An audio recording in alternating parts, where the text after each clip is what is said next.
Hello, ladies and gentlemen. The event will start in 5 minutes. We will talk about how to build a sticky global communities. Welcome.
Sorry, let's just wait for another 5 minutes.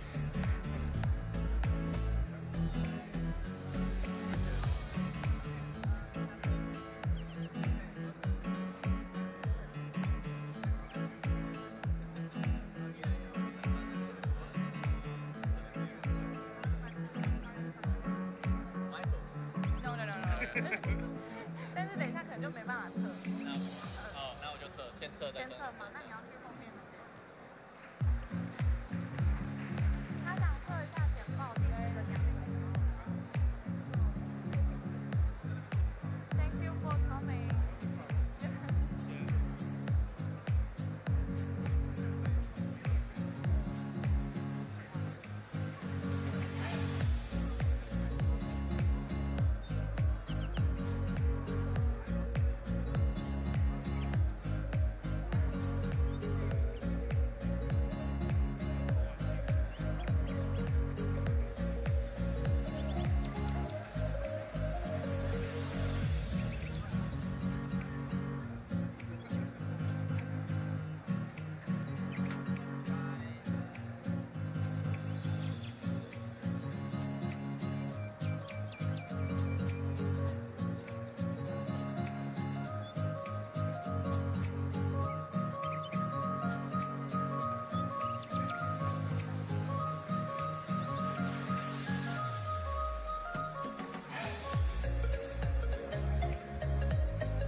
While you are waiting, there are tea on the sidebar. You can take some milk tea while enjoying the event.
Make sure you grab a cup of tea before the event. So on this side, there are bubble tea, and on the other side, there are only tea without the bubble. Yeah, feel free to take some.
Great.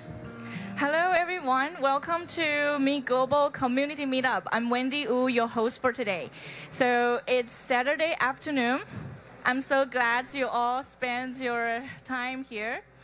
And you might already know this is the 10-year anniversary of Meet Taipei. So in the past 10 years, we worked so hard to building this startup community with startup founders, VC, accelerators, and also media partners.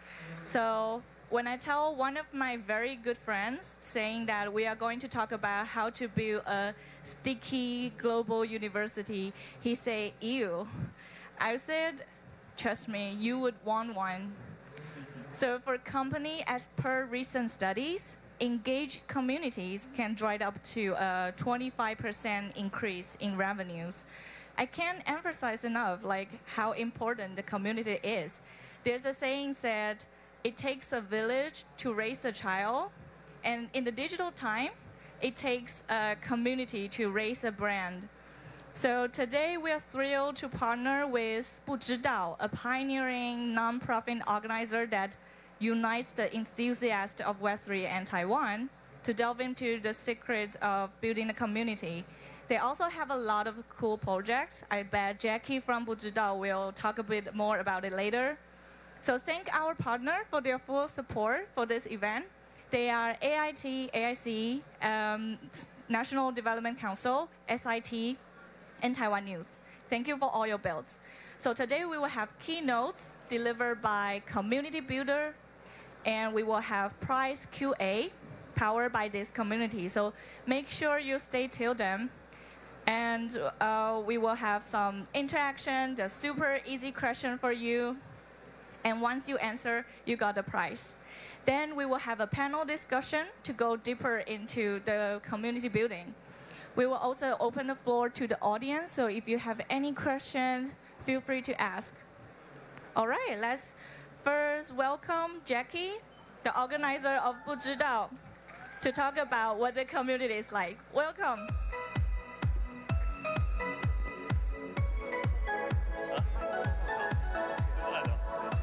Hello, hello.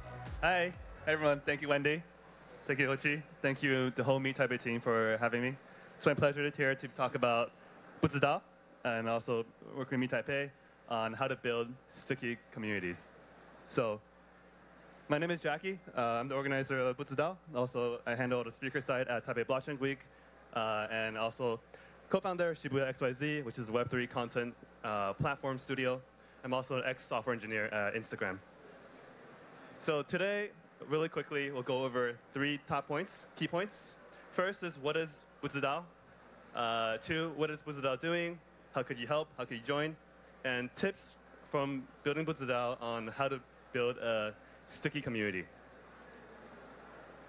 So about Bu Zhi DAO, we are a collective of founders, builders, creators, investors that are living abroad, living in Taiwan. We have people in Taiwan, in the US, in Japan, Europe, everywhere in the world.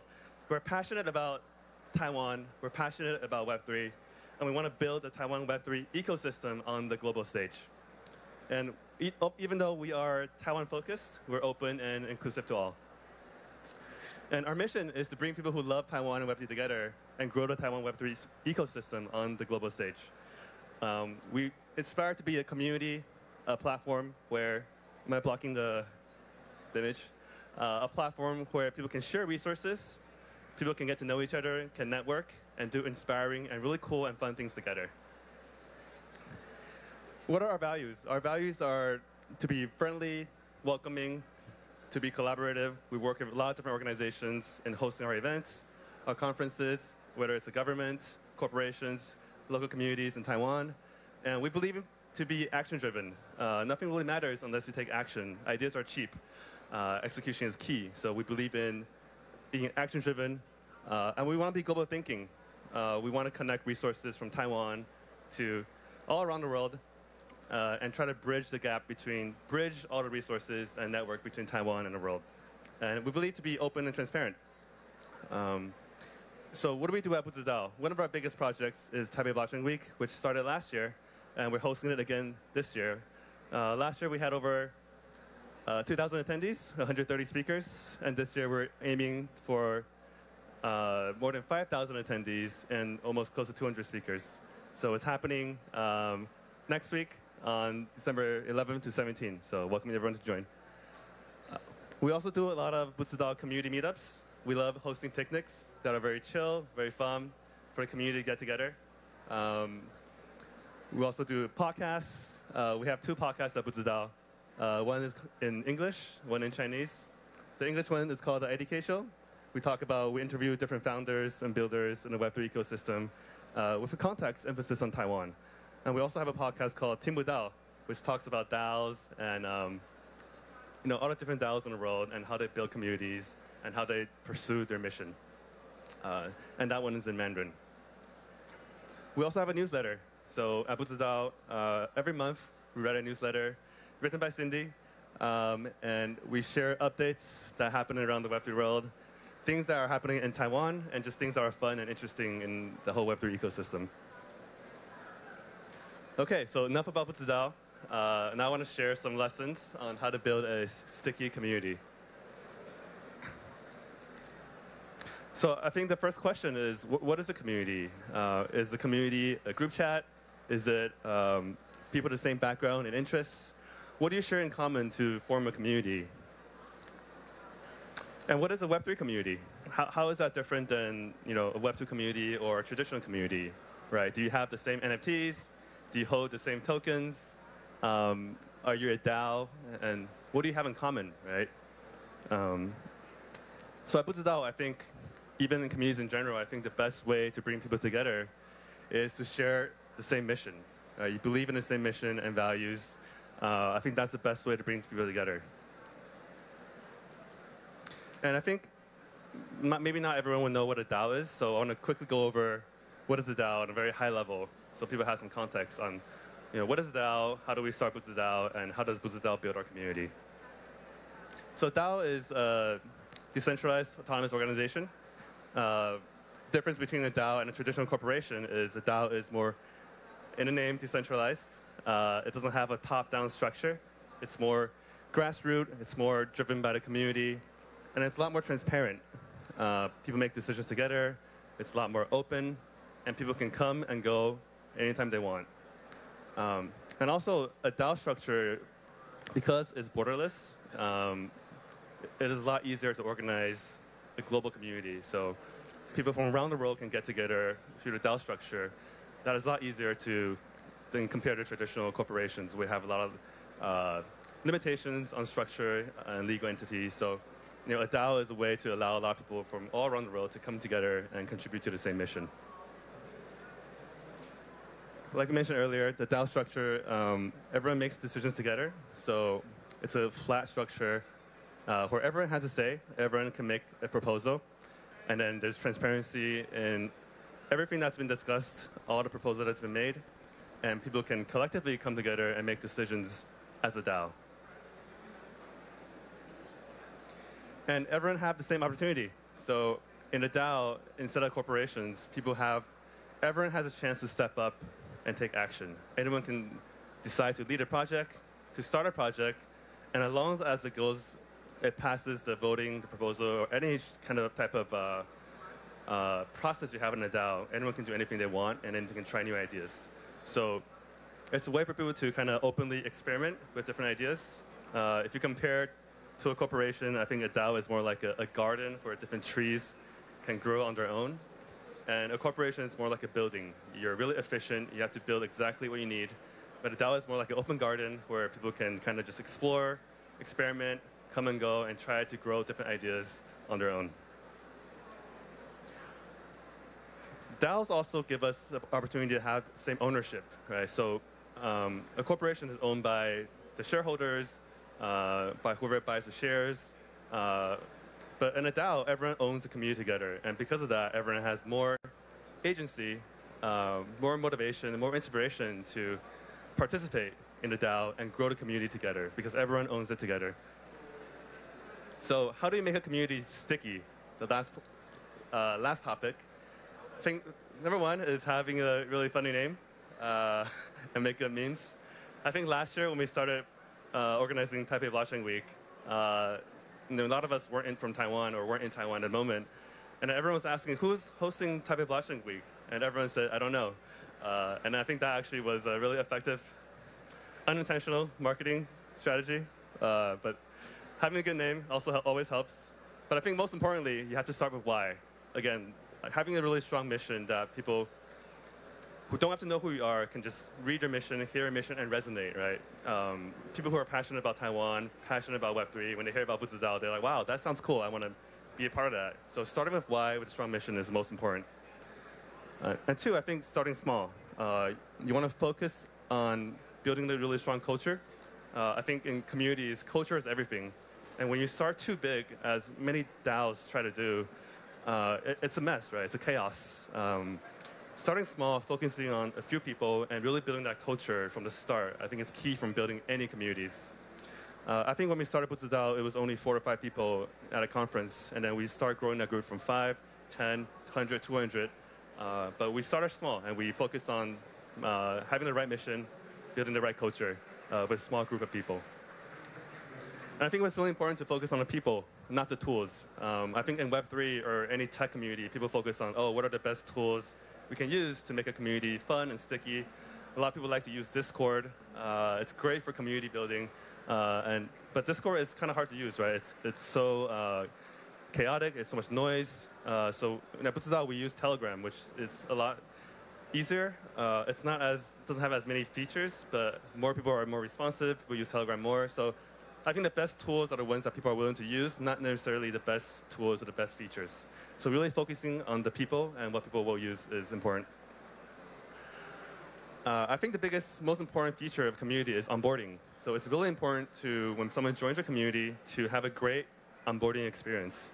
This is a photo from our most recent batch of new members that joined Bu Zhi DAO, where we had an onboarding call. And I think as a community leader, organizer, your members are your customers. So you really have to make sure all your members, you know why they're here, you know what they're looking for, and you're able to serve them like your customers. And I think it's really important to keep following up and asking for feedback. Like I said, understanding why people join, what they're hoping to get. And it's just like building a startup. You have to keep talking to your customers. You have to keep asking for feedback. And we often do anonymous surveys, but I think the most effective way is to just have a one-on-one conversation and interview your members to make sure you understand how people really are feeling. And I think it's fun to have rituals and traditions when you have a community. We do this when we take a photo for Bu Zhi DAO. I think it's silly, but it kind of brings the community together for a funny tradition. And I think it's really important to have, there's a lot of online communities these days, so it's really important to have this offline connection in real life. It's the best way to really build that strong connection and strong culture. And last, have a good time, have fun. I think we really emphasize on, building good vibes. So whatever event we do, whether it's a really serious conference or all like meetup events, we make sure the vibe, the energy is good.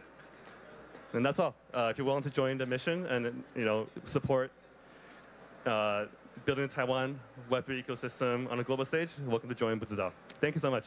Thank you, Jacky. I have a little question for you. Okay. As we know, 不知道 in Mandarin, it means I don't know. Why not 我知道? Like, I know. 不知道比较好笑. Okay, it's more hilarious. Yeah. Well, I know Jacky from last year Taipei Blockchain Week, and it was a blast. So make sure you attend this year, like next month. Okay. Thank you, Wendy. Jacky.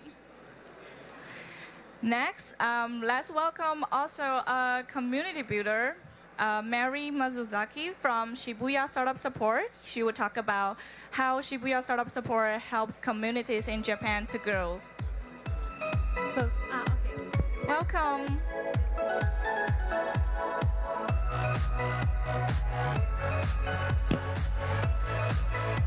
Hello. Hi, everybody. Thank you, Meet Taipei team, for welcoming. I'm Mari from Shibuya Startup Support. It's nice to hear about Shibuya XYZ and then continuing with the topic of Shibuya. So before I start, I want to ask, so who've been to Japan? Great. Does anybody know and Shibuya? Yes. I see a lot of hands in the first row. Great. So I want to share what we do. So Shibuya Startup Support is a governmental initiative to support startups to enter the Japanese market. I'll go through this today, but before we, so basically who we are. So we want to make Shibuya into a more diverse and global startup hub. And we started this back in 2020 during the pandemic time. And Shibuya, if you've been, it's already a huge startup ecosystem for local entrepreneurs, but for international startups, it's always been a really challenging times with the language barriers. Visa process is complicated, a lot of paperwork, so we are trying to solve that as a city.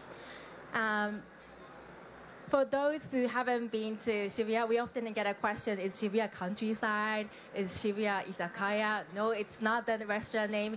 It's the Shibuya district, which is a startup hub, but also a cultural hub. So it's been a lot of history of fashion, music, culture, but recently a lot of Web3 movements are happening also from Shibuya. Yes, I'll skip this. So just the quick numbers of Shibuya district, Shibuya city. So we have over 2,000 startups and 150 IPO companies. There's also many startups, but also local tech giants based in Shibuya, as well as global tech giants. 60 VCs now. The investment scenes are also growing in Japan in general. The Japanese government is pushing a lot with the whole startup initiative and investments. So what's happening in Shibuya? So there's a lot of potential. So we, as a Shibuya, we also want to become as a Web3 friendly city. So we try to collaborate and bring different partners since we cannot do on ourselves, but we can always collaborate and support different initiatives. We also co-host Web3 events. The regulations is always a tricky part, so we're actually now pushing to become a special district. I won't go through details, but I will say that there is something exciting happening in terms of regulations. Japan is still not the easiest market when it comes to Web3, especially tax.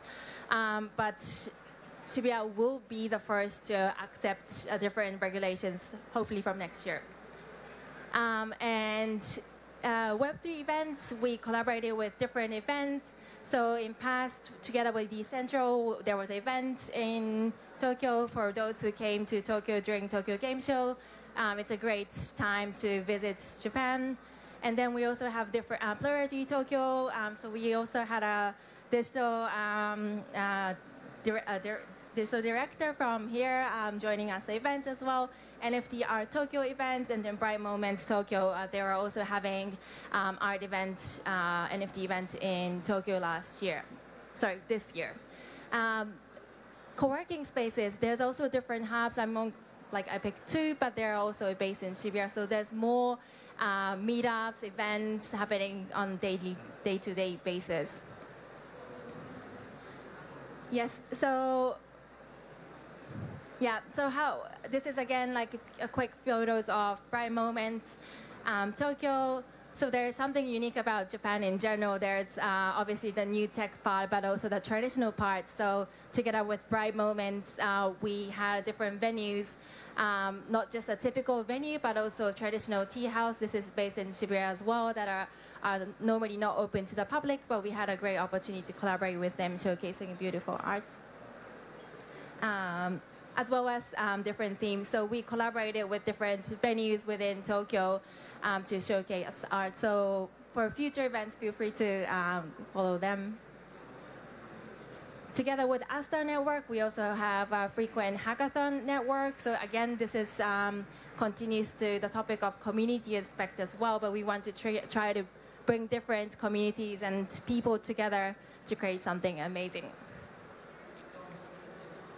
This is another, we also support POC with startups in Web3 themes. So Callback is another startup for activating the community, and we've redistributed NFTs at one of the events that happened last year.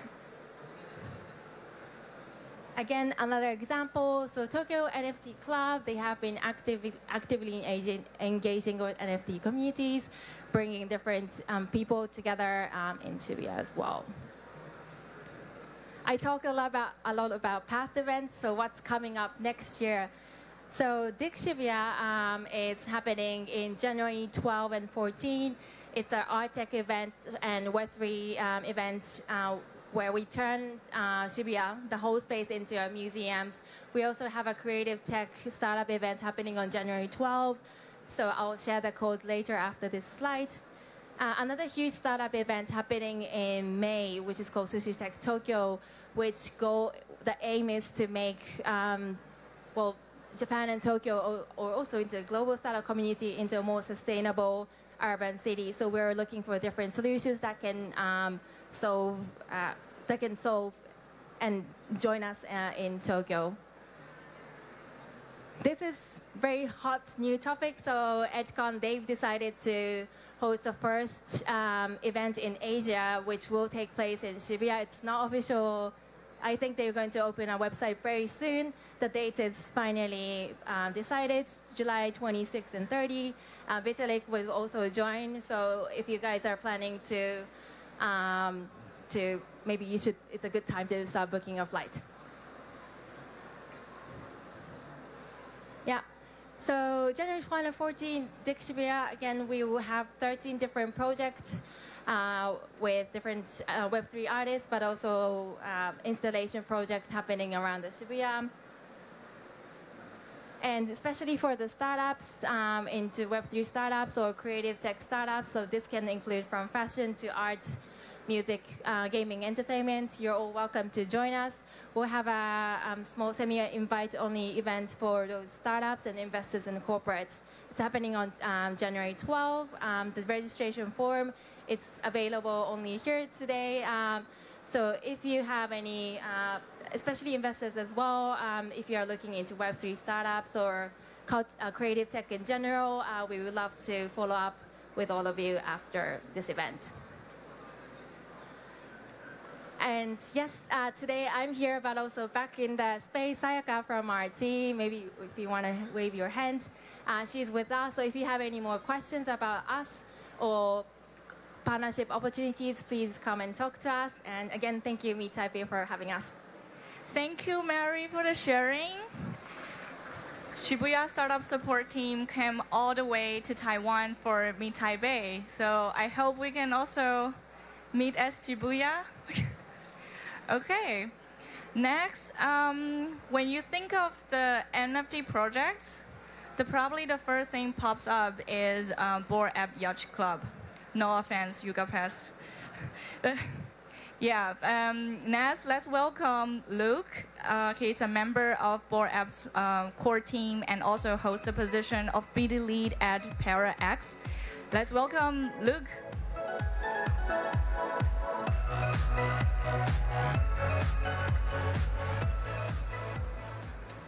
Hello, everyone. My name is Luke, and does anyone ever heard about the Bored Ape Yacht Club before? If you have, raise your hand. Okay, so only a very few. Okay, today I will discuss more about this blue chip NFT project and how we build a community in Taiwan. Okay, this one. Okay, so there's 4 founders. So this Monkey Jetpack, that's how they call it in US. And this Monkey Jetpack Bored Ape Yacht Club is a 10,000 NFT collection. And the all-time high price is over like 153 Ethereum. So it's equal to like 434,000 US dollar. But the original mint price is like 260 US dollar. So it goes up like more than 200 times in the price. And right now the price is about 27 ETH, and it's about 54K. And these 4 founders, they build these, how they become so popular and become the blue chip in the NFT area is the second one, Golden Gunner. He has a lot of charismatic, and he know how to keep the secret and tell the story. So he's a very good storyteller, and he keep the people want a lot of surprise, and he treat the token holders a lot of benefits. That's how we call it, and I will tell you more about this.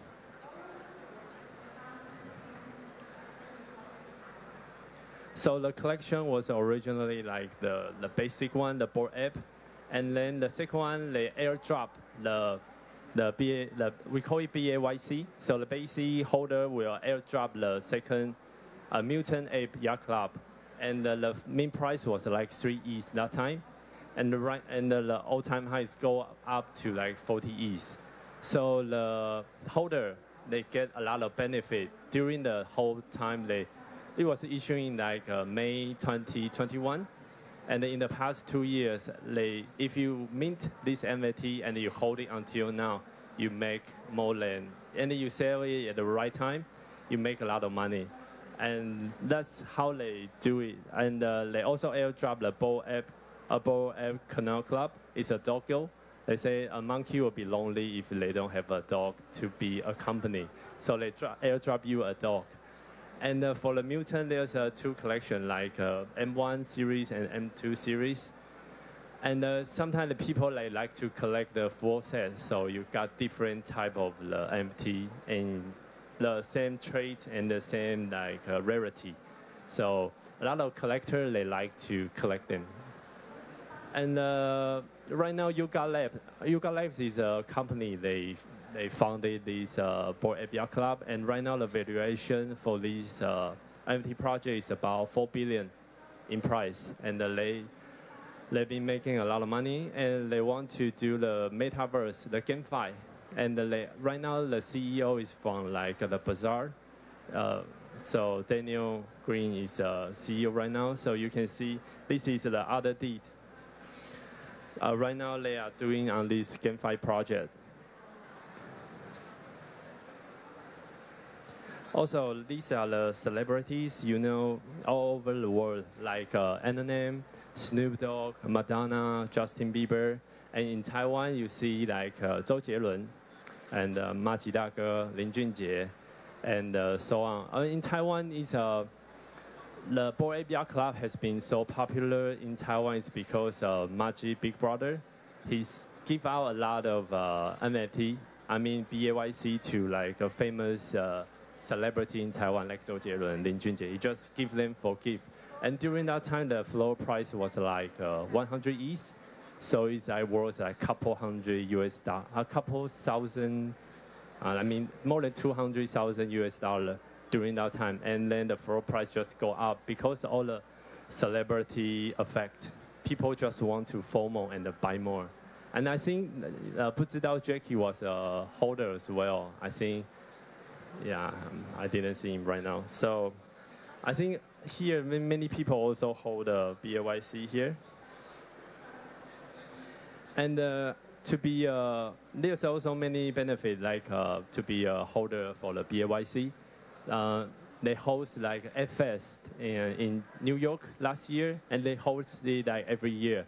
And it's a member exclusive party. So they have Eminem and Snoop Dogg to be on the concert, and it's a very good vibe during that time. And during that time, the prices are like amazing.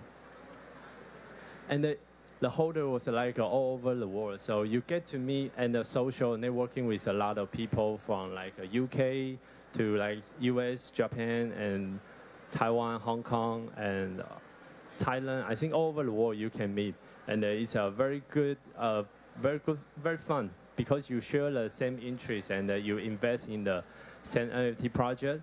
And as long as the price go up, people are even more happy, you know, during the meetup. So, but just last month we had a FS in Hong Kong, just November, the beginning of November, and the floor price was not that great. It's about the same as 2 years, so it's about 25 to 30 ETH at that time. But during the bear market, we just keep building.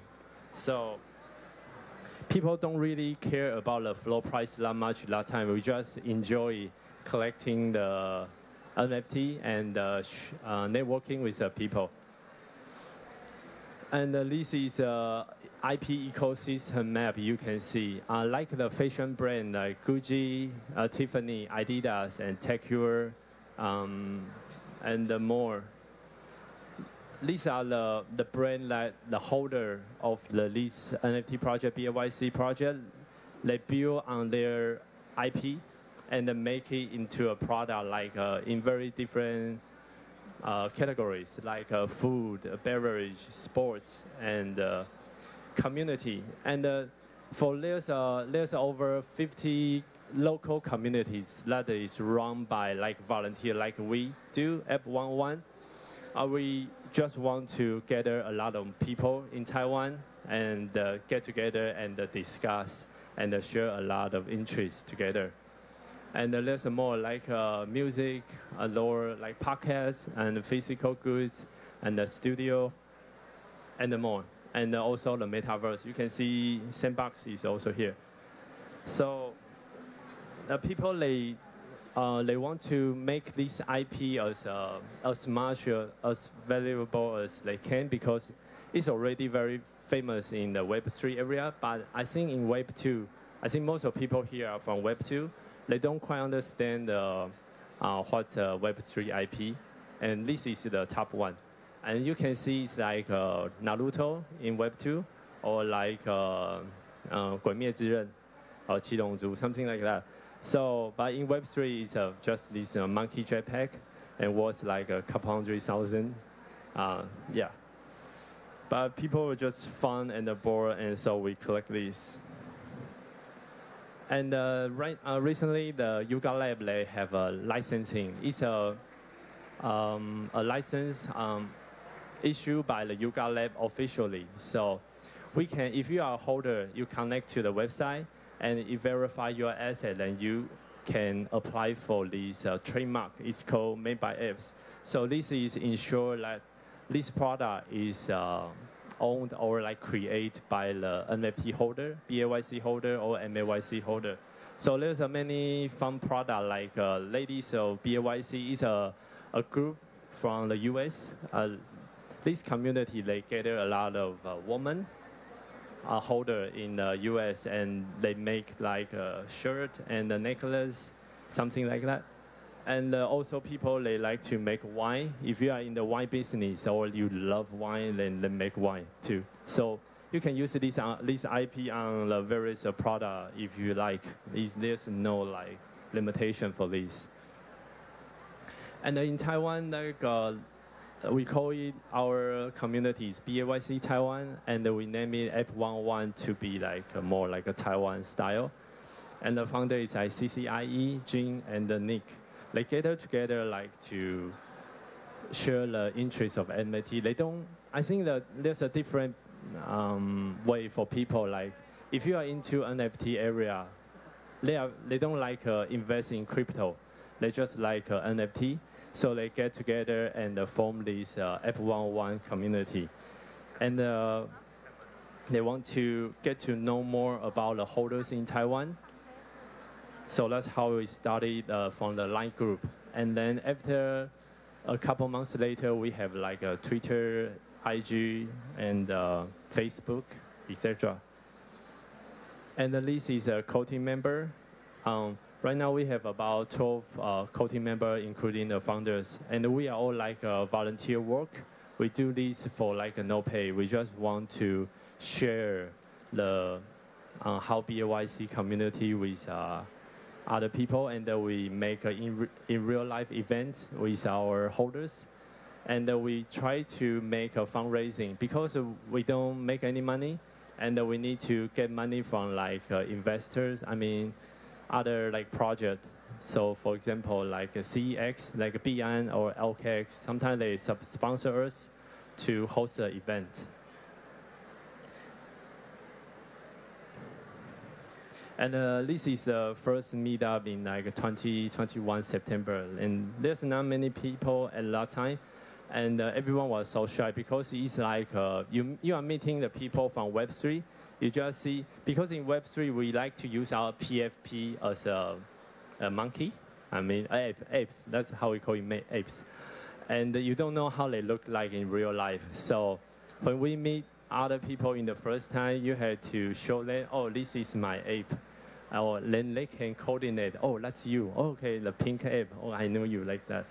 So it's a very fun way to see people in real life because you are bonding together and you share more interests that way. And right now, our Twitter, right now it's called X. We have about 25,000 followers on our official X account. And we are one of the very popular or like very good running X accounts among all the app community because a lot of people, they want to collaborating with us. Like during the bull market, there's a lot of NFT projects. They give out the whitelist. I'm not sure if you guys know about the whitelist. Whitelist is something that they give you the permission to mint this NFT at the original price. So you can buy it at a very cheap price. And when the people start following in, the price go up, and you can flip it, and you make like double, triple the price. So it's another very good benefit to be a member of Ape11 is that you receive a lot of whitelist, and you can mint the project, and you make money like that. And our Discord is have about 3,000 followers right now. Okay, and we also made a official website, and we want to gather. We think a union creates more power, so we gather all people together, and if they want to be like licensing their IP to us, then we can discuss with like the IP provider and work with other teams. So we talk like business to business, not like individual to business. And especially a lot of NFT holders, they are busy and they don't have a lot of time. They just invest and they forget about it. And so we can help them to make more money if they want, and we can collaborate with other like company if they want to use the IP. And we also make a 3D modeling music video on our website. If you have time, you can check out ape11.tw. And last year we host like more than 20 AMA. AMA is like Ask Me Anything. It's an online space, and you can see Jacky. Jacky is there, right? Yeah, he was one of the one hosting in this. Like we call it host island. So a lot of people hold from a lot of space expertise. So we have an area of like high tech, semiconductor, and the biotech, finance, and the art, and designer, and so on. So we host like MA online, so people can join and listen, and we share our experience and share how we invest and why we invest and what do we do in our own Web2 career. So it's a very good community that you get to know more people like you never know. And we are like, I think in the people who can invest this BAYC is very young. So we share like same interests and same background. So a lot of people are like me, we are studying abroad before and we're coming back. And or like you have been working abroad before. So we have like the same mindset. So it's very easy for you to chat or to talk to other people together. And especially in blockchain. Sometimes blockchain is a little difficult. So does anyone have a MetaMask wallet? 小狐狸钱包有人? So yeah, a lot of people, they don't know about the MetaMask wallet. It's a Web3 wallet for the, if you want to buy an NFT, you must have a Web3 wallet, and you need to have an Ethereum to buy an NFT. So that's a lot of barrier or like preparation in the beginning, so you can start the journey of collecting NFTs. And so, yeah, like for the past AMA we've been hosting, we usually average is like 200 plus people listening to our AMA. And one of our founder, Jun, he was like being the host for during most of the AMA. Okay. And this is Ape 101 Summit in like 2022 December. And we have the holders coming from like Singapore, Hong Kong, Japan. It's one of the big events we have, and we get together and share like how's the investment been going on, what NFT project you have been collecting. So it's one of like a very memorable events last year. And when we have an event, we like to make this kind of poster. So all the holders, you have your app on that. And we use the app to represent yourself identity on the Web3. So these are the people who attend the Ape 101 Summit before. And this year in February, we had a first yacht event because we call Bored Ape Yacht Club. So it's very good to have a yacht event with this community. So we had a yacht, and we go out on the river in Dazhi, and the people were just chilling. Yeah, here. Maybe you guys cannot see clearly, but it was really fun. So because it's bear market, we have not too much to do. So we just hang out and build the project you like. And this is Taipei Fashion Week. We have been collaborating with a very famous designer, Pan Yiliang, Giona Pan. And in Danshui, we had like this fashion show, and he designed the clothes using the BAYC IP. And they've been selling like many different department stores right now. And this is the first fishing party we had, and we went out to the ocean. And during that time was like after the typhoon, so the wave was really bad. So after that fishing party, everyone was puking, and so it's a very memorable experience that time. And we also have a lot of people, a lot of apes from Hong Kong, from Japan as well. So it was really fun to get to know more people. And for the Ape Fest I just talked about in Hong Kong last month, Ape 101 is one of the officially community to host a happy hour during that time. So we had this venue like it's provided by the Yuga Labs, and we host this event and to showcase a lot more made by apes IP products to other people. And this Daniel Green, this is the CEO, and these are the members of Ape 101, and we had a happy hour and had a good time. And also, because we are blue chip community, so a lot of people, a lot of projects they like to invite. This is OKX. It's one of the largest CX invite us to visit their headquarters office in Hong Kong during the FS. So it's a lot of benefit, like being a good community. The NFT project, a lot of good project that invites you to join them, and you collaborate with them together. So it becomes like 1 + 1 greater than 2. So, and we will have, in the Taipei Blockchain Week, we will have a meetup in December 9th. If you guys are interested, you can scan my X and email me. I can send you the Twitter form, the application form. And we will have a food truck during the Taipei Blockchain Week during the December 14th to 16th. We will be making food using the BAYC theme. Okay, thank you very much. Thank you, Luke, for the sharing. Thank you so much. Well, making friends in Web3 space is really interesting. Like, you can see so many apps, they look not very easygoing because it all looks not so friendly face, but in reality, they're like all like friendly people as you get to know them. So next, let's welcome Jeff Lau from Ethereum Name Service. There are millions of users registered their service. Let's welcome him to share his development community.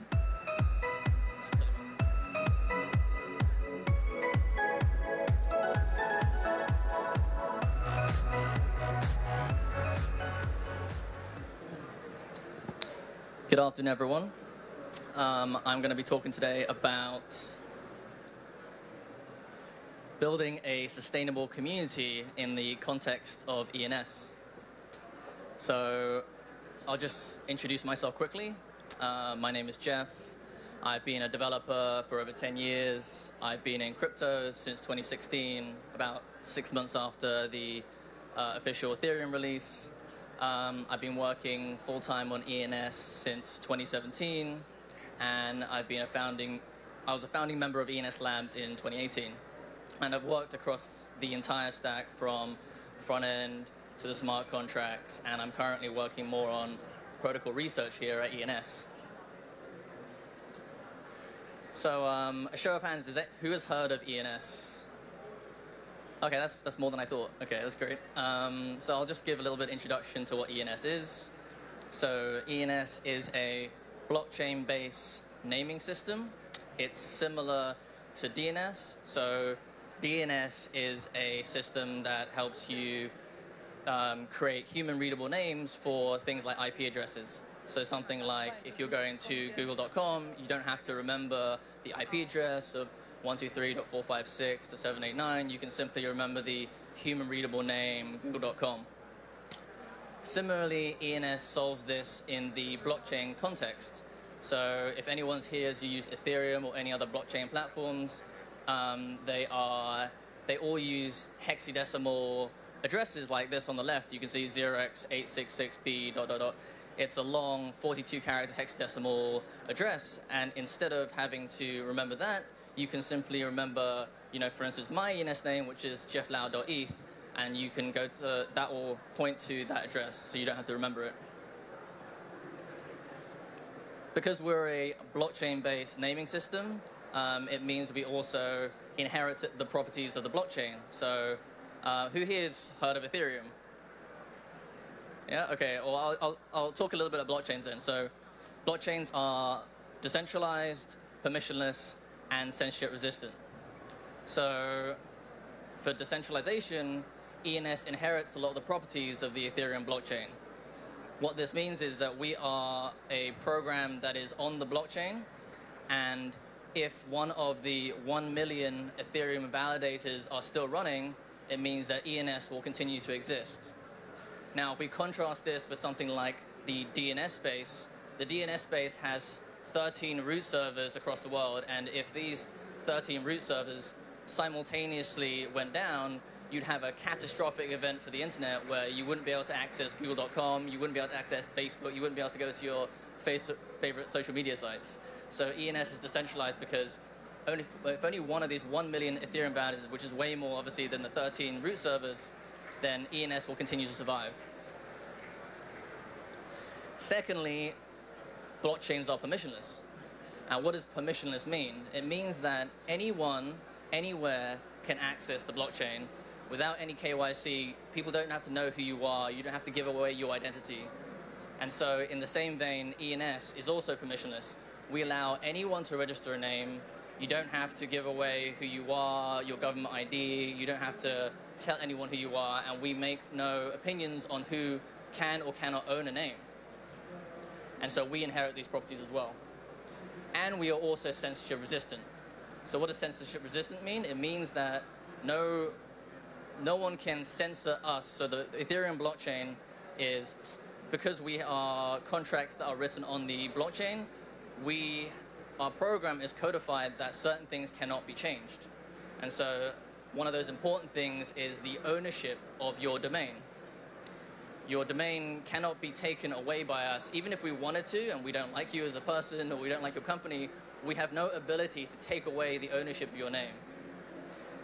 Now, the difference between this and DNS, you may have heard in certain situations where, say, the US government doesn't like what you're hosting on your domain, they can go to the registrar and say, we don't want this person to have this name anymore. They can freeze your assets, they can freeze your domain and stop you using this. But with ENS, you can't do that. It's once you have your name, there's no other way for us to take it away. Could you put the mic closer? A bit closer, okay. So here's a history, a little bit of ENS. ENS was released as a side project of the Ethereum Foundation in 2017. And it spun off into a separate project in 2018 with a $1 million grant with the Ethereum Foundation. And in 2021, we decided to help. We realized that the contracts and the protocol was getting quite stable, so we decided to decentralize the protocol with a DAO, and that's something you learned about earlier with Jacky talking about what DAOs are. A DAO is a decentralized autonomous organization, and it means that ENS is not governed by, just the 20 people at ENS Labs, but everyone within the DAO. And these are a few stats on ENS. So currently there are 2.5 million active .eth names. What this means is that since 2019, we have had more than 2.5 million names registered, but some have expired. These are active names that are being renewed and paid for right now. But this isn't just all. This is a bit more than the users we have. We have 750,000 unique owners. That's unique addresses that own .eth names, which is a pretty good indication of how many users we have. And I would say this plus we probably have over 500,000 people that use ENS since we launched in 2017. Since 2019, we've been taking registration fees, and since then we've generated over $80 million in revenue for the ENS DAO. And another stat which we're very proud of is with our partnership with Coinbase, they have issued over 4 million subdomains, which is more names than we have for .eth names. So that's 4 million cb.id DNS names that are imported into ENS. So I'd like to talk a bit about what a community is, because we're talking about sustainable communities. So if you Google what is a community, the first definition that comes up is a group of people living in the same place or having a particular characteristic in common. The ENS community is everyone that owns an ENS name, anyone that is using ENS and believes in the values of ENS. The second definition is the condition of sharing or having certain attitudes and interests in common. And I think this is really important for Web3 communities right now.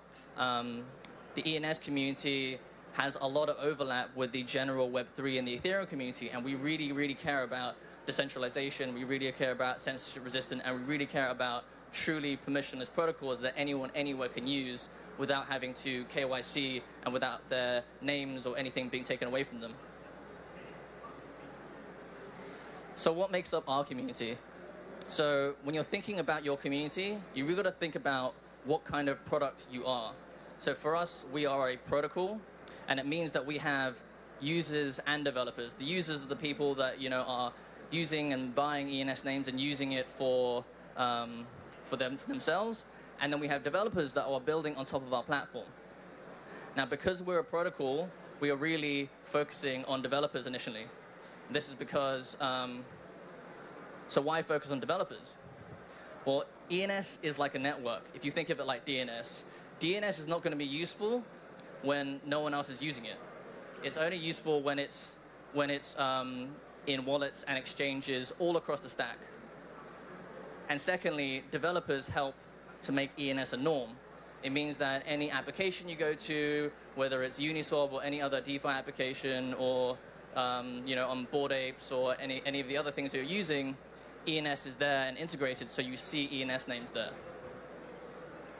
And lastly, the reason why we focused on developers is because during the early days, most users of blockchain were developers. So you got to know your industry, you got to know the time where your industry is right now, and during the stages of early adoption, most of the users were developers, so we focused on developers.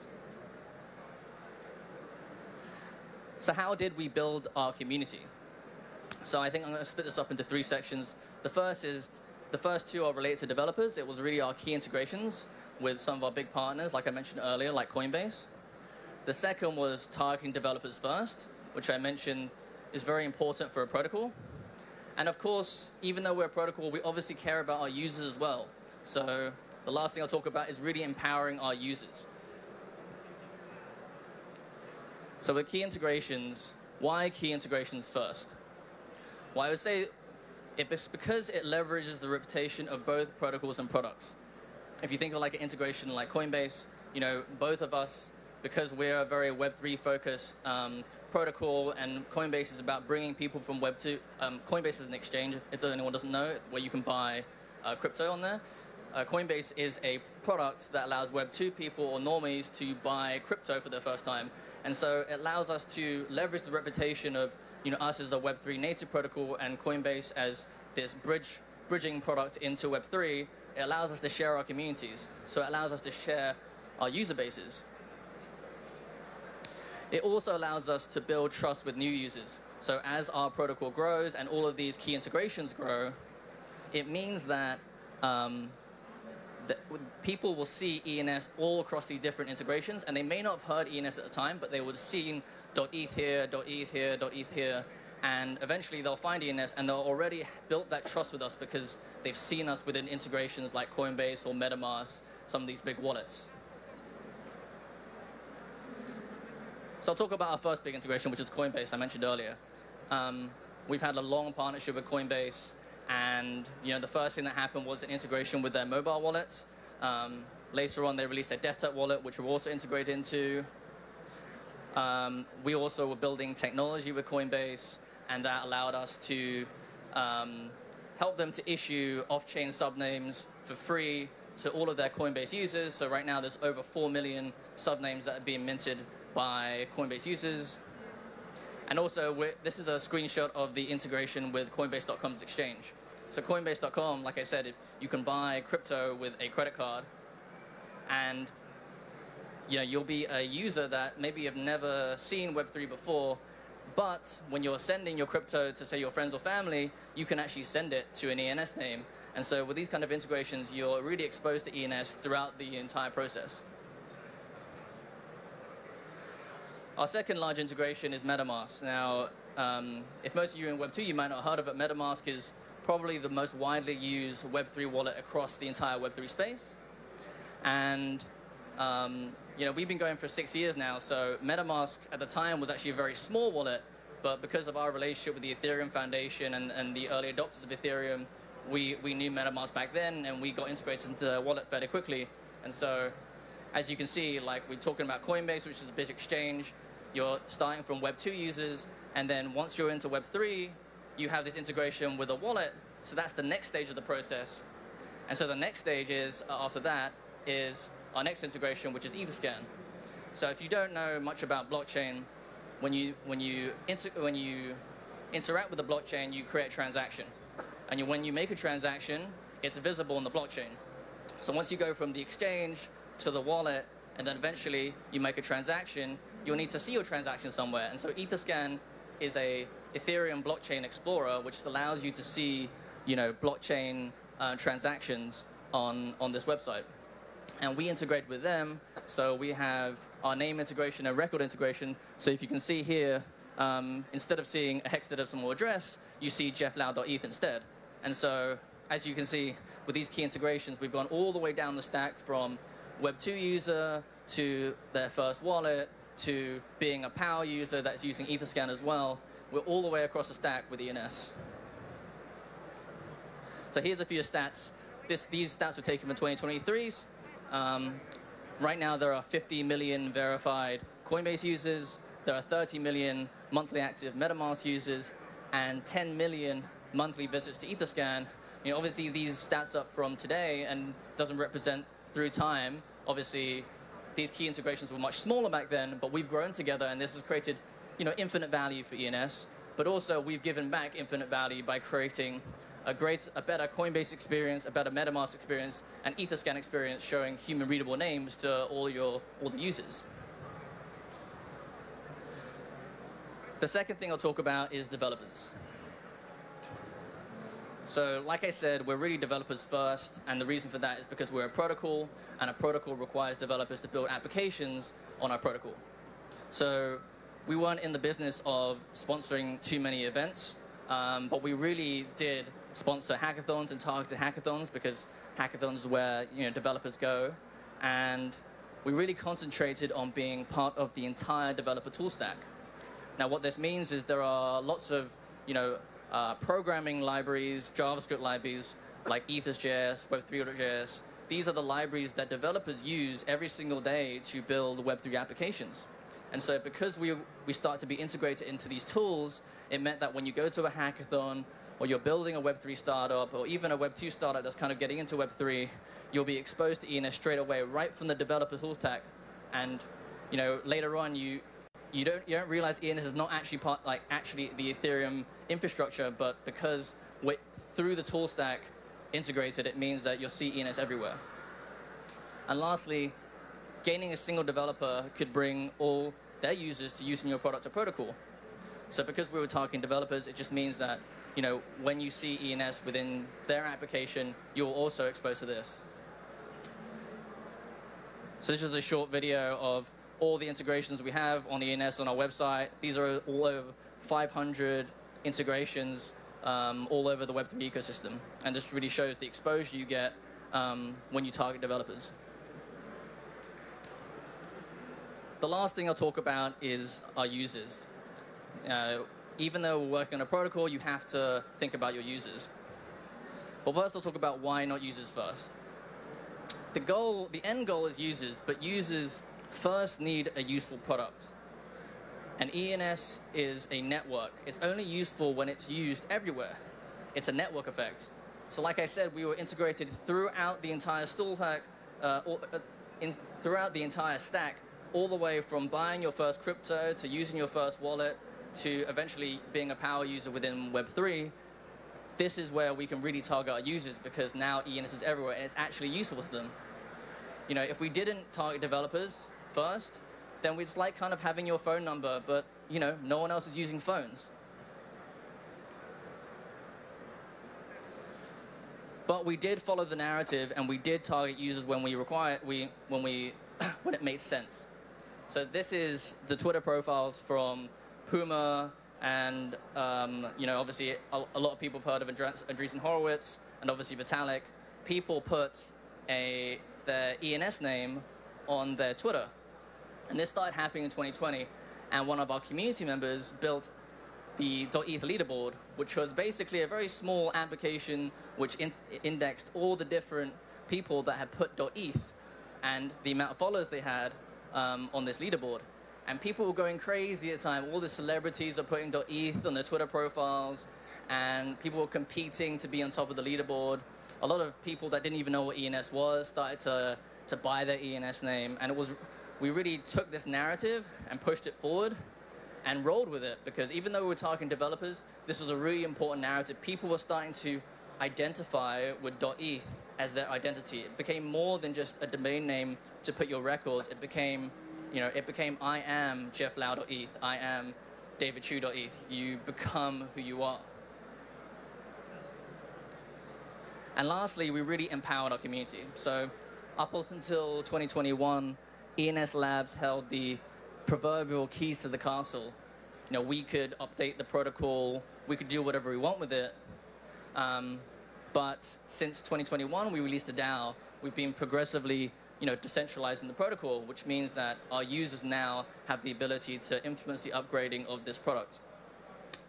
And we did an airdrop that put the voting rights to the protocol into the hands of the community that was using ENS. So our users start to feel empowered because they can make a difference with ENS. So what has the DAO done since 2021? Well, we provided funding for ENS ecosystem projects. We've also governed ENS in multiple protocol upgrades. And it's kind of poetic that we can also fund the greater Ethereum ecosystem. We started with a $1 million grant from the Ethereum Foundation, and that's gone full circle now, where we at ENS get to fund Ethereum ecosystem projects, which is the ecosystem around us, and this also makes ENS even more successful by making Ethereum better. So the last thing I'll talk about in the last minute is authenticity. We really focused on the technology and building a useful product, and people realized we were being authentic.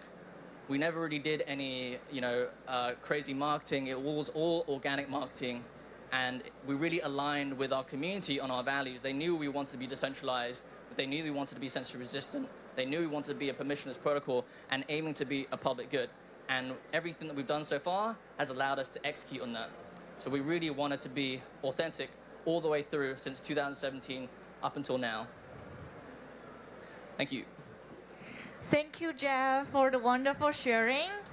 And yeah, it's really Next, let's welcome Fun, co-founder of YogaPetz. He has over 20 years of branding and creative industry experience and also a serious entrepreneur. Welcome. Thank you, thank you. Thank you so much. Thank you, Meet Taipei, bring YogaPetz on the stage. So today I will talk about how to create a project from a pixel to a community ecosystem, cultivating wellness together. So here's a brief introduction for myself. My name is Fung, aka Kakara on the web feed, and I'm a co-founder of YogaPetz, and I'm come from a creative background. So I like to create things develop from a concept to a logo, to a product, into a business. I've been a serial entrepreneur. I've been founded a gaming company since like 2008, doing a little social media games on Facebook. And later on, I built an esports company. Like 5 or 6 years ago, I bring a girls team, which becomes the most popular girls team called BAYC. They're popular in Taiwan and Hong Kong. And later on, I go into the wellness business. That's why I founded the YogaPetz. And I'm early crypto investor since 2017. I've been on the Ethereum. I think there's still 400 or 600. So I'm 3 years into NFT as well. So that's a pretty long time in Web3. So what makes a community? So a lot of people think community is a Discord, Telegram, Instagram, or Twitter account. But actually, this is just a tool. And I think a community should be a group of people sharing the same interests, a goal, and attitude together. So this is the most important things, because if you got a common interest for the group of community, you get a lot of common topic to share about, and you get a lot of stories for the community people to share and motivate each other. Otherwise, you will be dry out and burn out easy to build a community. So choose a topic well is really important. So for the meme land, they are meme culture, so people are easy to talk about meme, making fun of creating the meme together to make the things getting popular in the Web3 and the digital world. And for those alpha groups, those are more focused on the whitelist things, how to bring benefits, how to know things earlier than the others. And for the Taiwan BAYC holder, of course, they are exclusive benefits for the group of people that holds the BAYC in the same country or local area. And for the Pepe, there's a lot of people doing creators content to use the character to bring more creative things to their community. So YogaPetz is the wellness. YogaPetz is a group of people we driven on the community, and we incentivize them to keep building their positive activities, such as breathing exercise, meditation, yoga, and we will incentive them with our token called Prana. And this is the whole system that we want to bring our community have a better health and mental health lifestyle. And why YogaPetz into a wellness sector? Because of the market potential.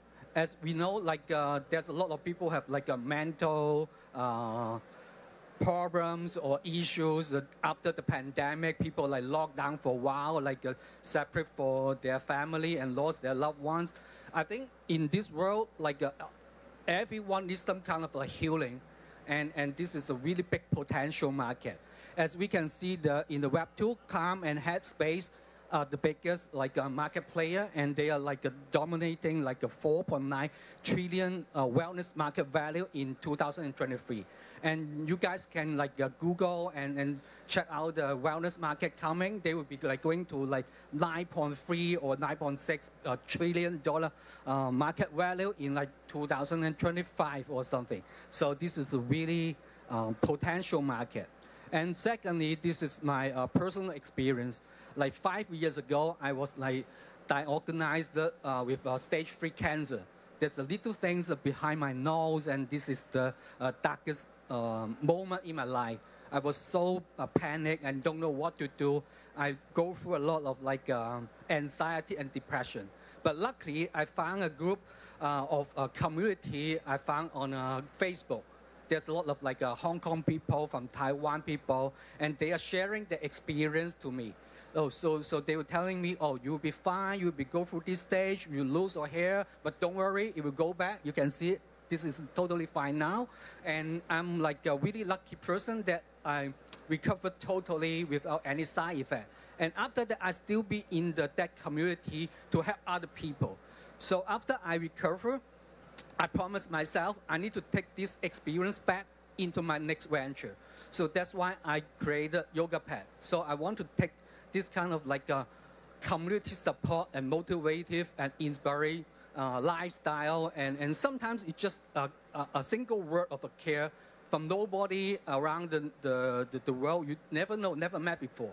Just a single care, that means a lot to another person you never know. So this is a turning point in my life because I was so depressed, and those people give me a lot of like support, like an anchor.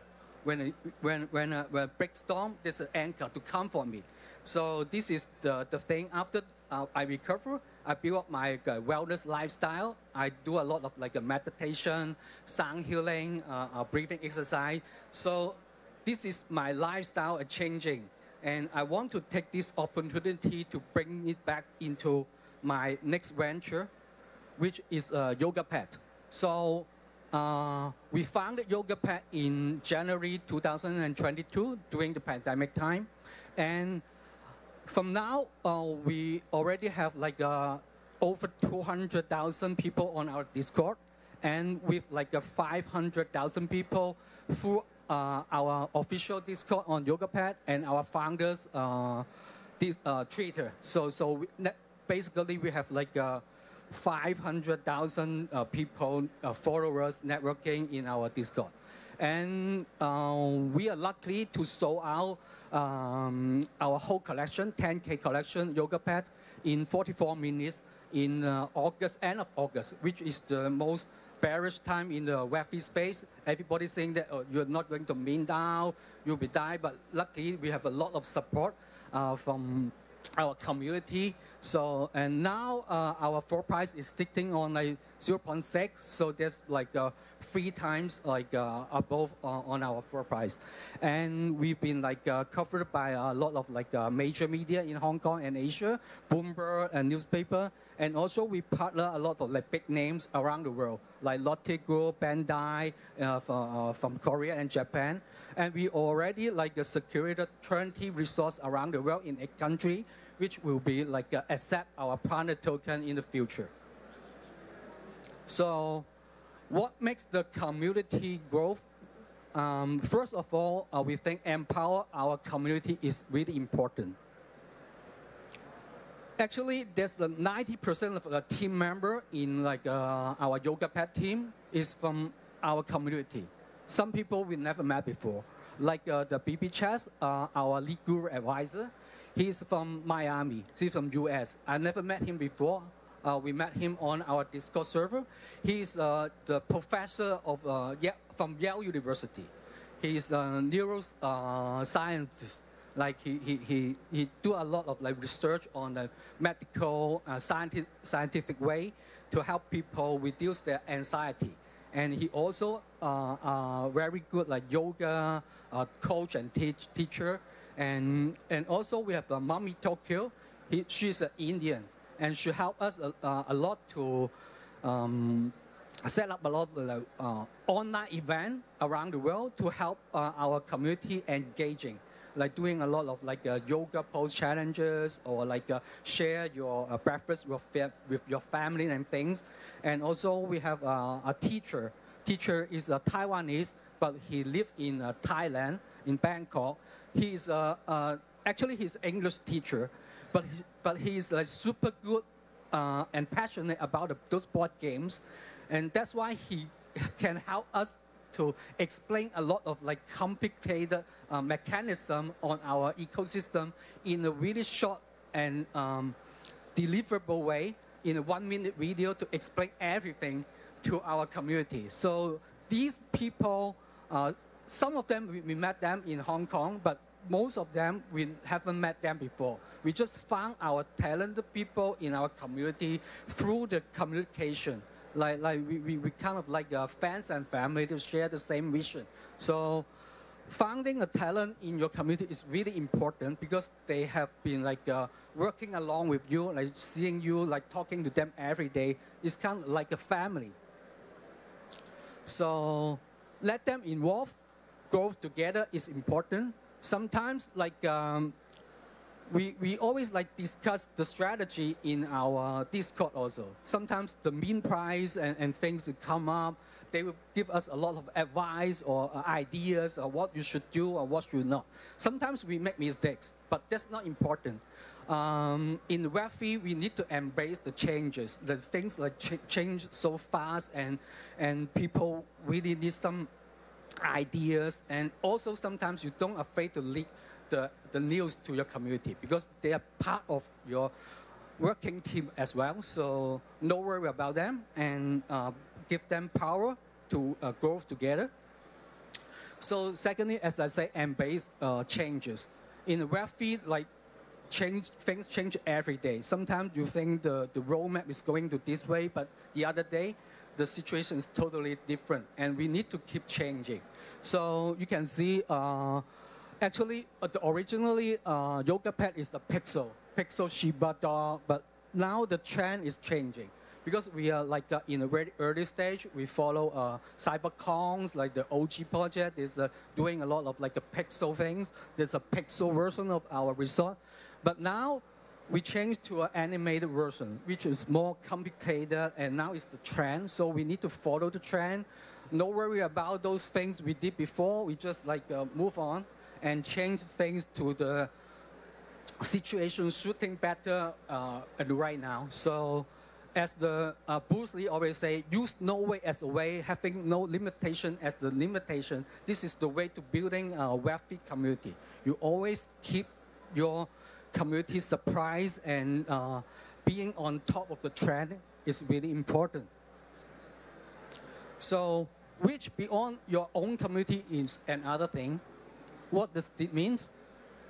So, besides we are focused on building our YogaPetz community, we've been like helping a lot of other communities in Web3 to build up their projects, such as the Meme Land, Zuckerverse, Mochaverse.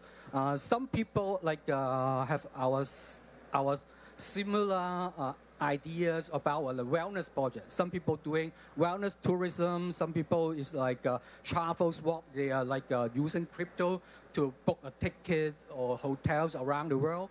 Some is the OG company, community like Llamaverse, Suverse. They've been like, in the space for a really long time. So we help a lot of people to build up their community as well, not just like building our YogaPetz. So that's why we can form a community ecosystem.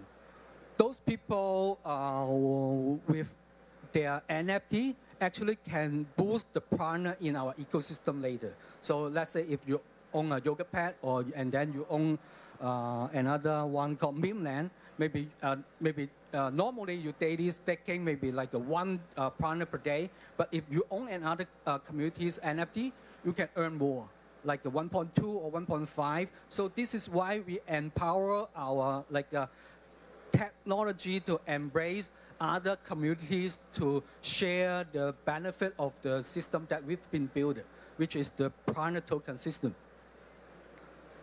So at the end, we have also have a slogan called WOW, which means we are all one. So we united different communities together to help different partners to launch their project or product, supporting them in their marketing, development, or collaboration as well. So we've been working with a Japanese charity as well.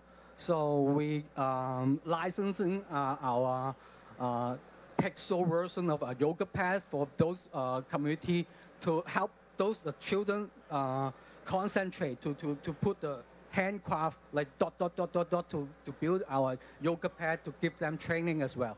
And we have BB Chess, which is Digimon, which I mentioned before. He's a Yale University professor. He's so focused on bringing his wisdom and idea about mindfulness thing, but he's no idea about how to build up a platform and using the technology to build or mint the NFT. We help them to build everything behind. So now he's keep continuous support our community and give a lot of mindfulness talk on our community to share his wisdom every week. And also we've been doing a Web3 retreat in Sri Lanka. We group up 3 different communities. One is the tourism, wellness tourism called Exporters. The founder is from Dubai. I never met her before, but she was managed to organize a retreat 2 weeks. We bring our community, 20 people, to Sri Lanka for 2 weeks to enjoy the retreat, and then we send baby chats to them to give each one of the people who join the retreat with the one-to-one session, meditation consultation, and they are sharing a lot of happy time there. And this event, we've been doing an AMA and selling all the sports within maybe 1 hour. Each one, the entry fee is 1 Ethereum, but we managed to help the organizers sell everything in an hour. So this is the whole thing we've been doing our building of the yoga pad. And all the things we are saying about the whole ecosystem and things, we will have a governance token called Prana, which means the life force. The Prana token. It will be launching in Q1 next year, and everything will be support and powered by Prana. So we have a little video to introduce. Let's see.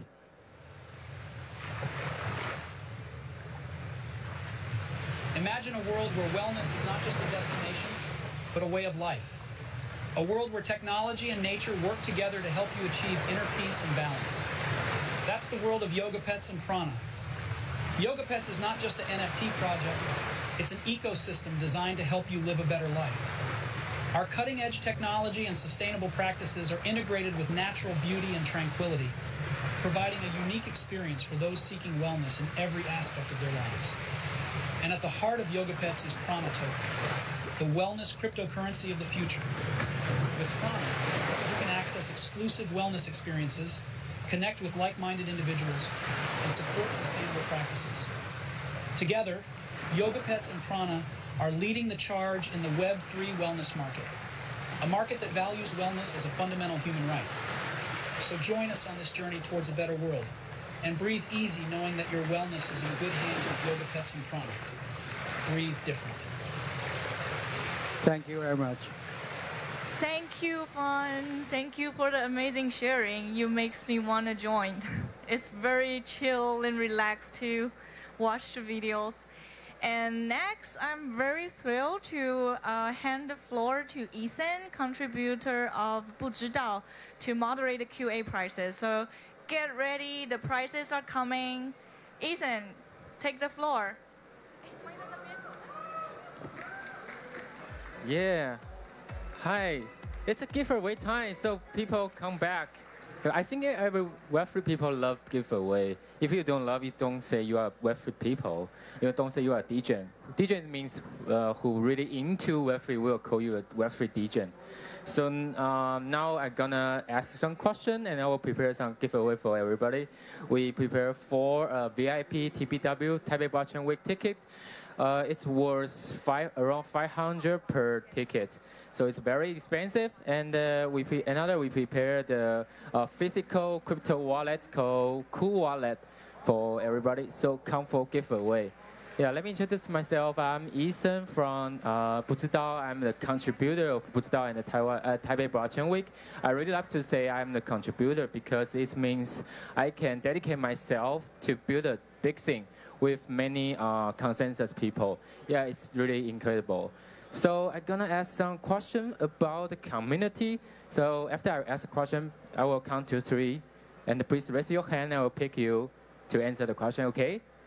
Okay, okay, very good. Okay. 来拿礼物了哈，等一下点名哦，要举手。Ask question.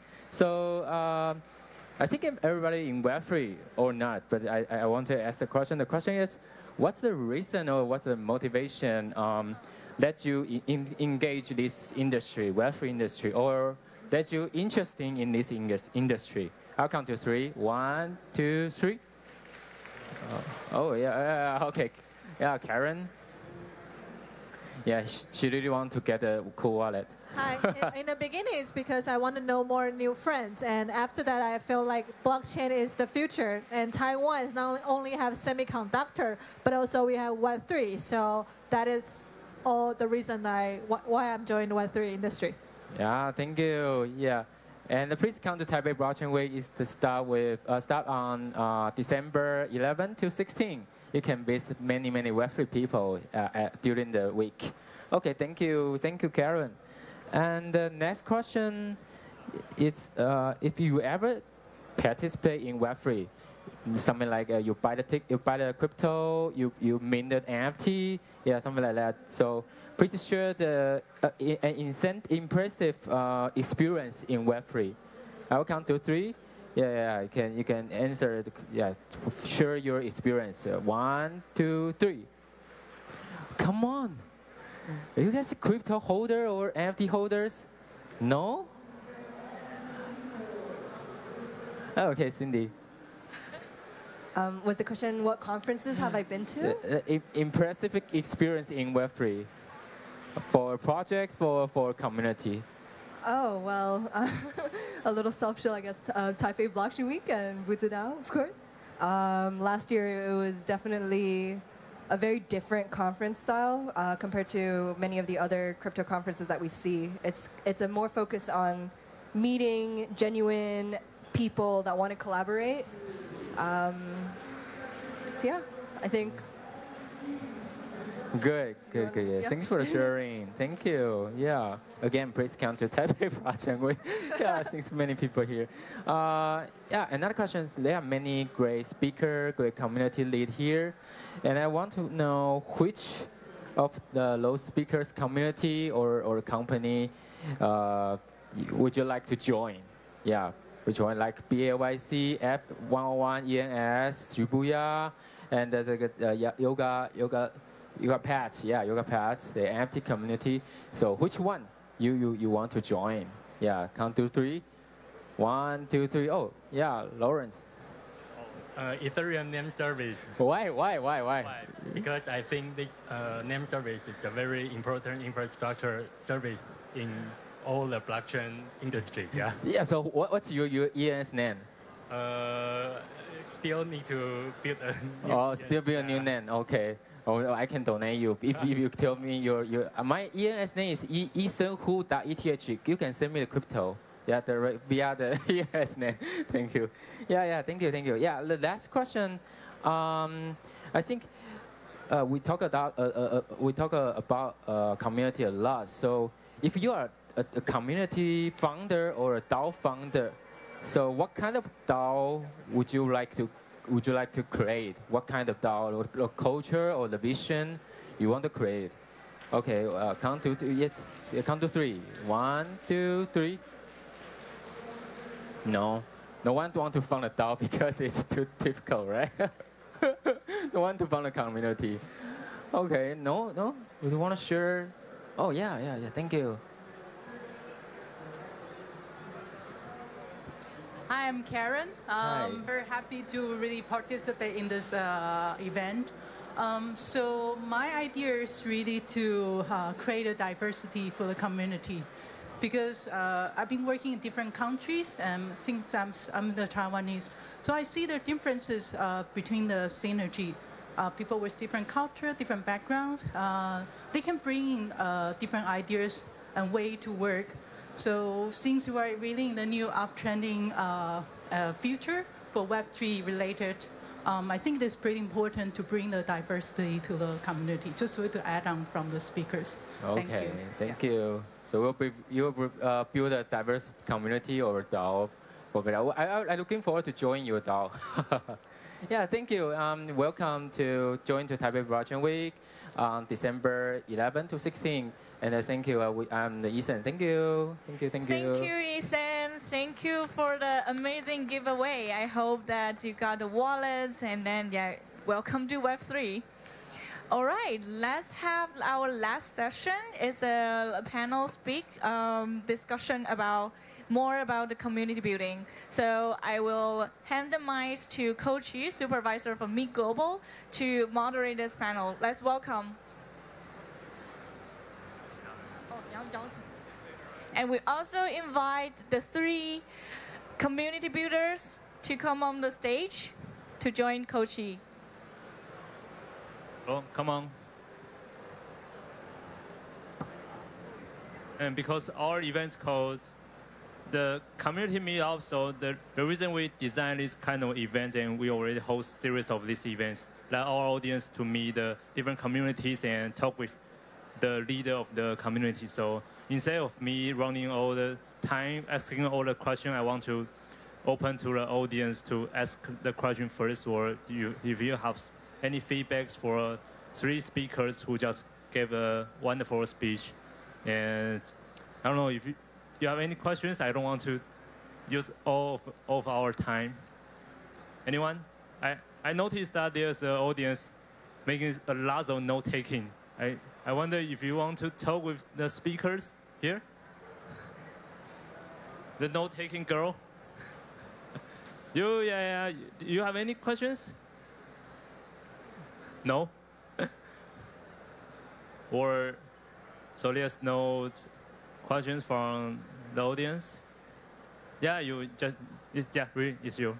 Only you taking that many notes. Hey, hello, I'm Friska, and I'm one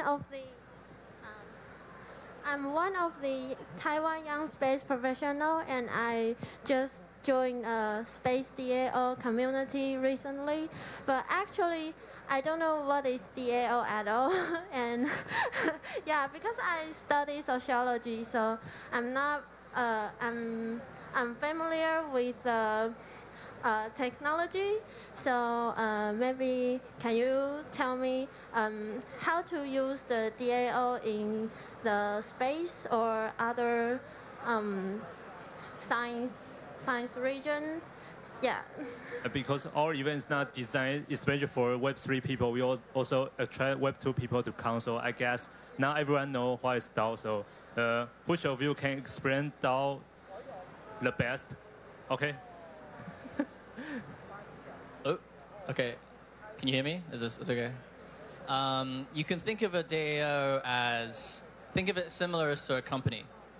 So a company is a way of organizing people to run together an organization and organize people to work on some common goal or topic, right?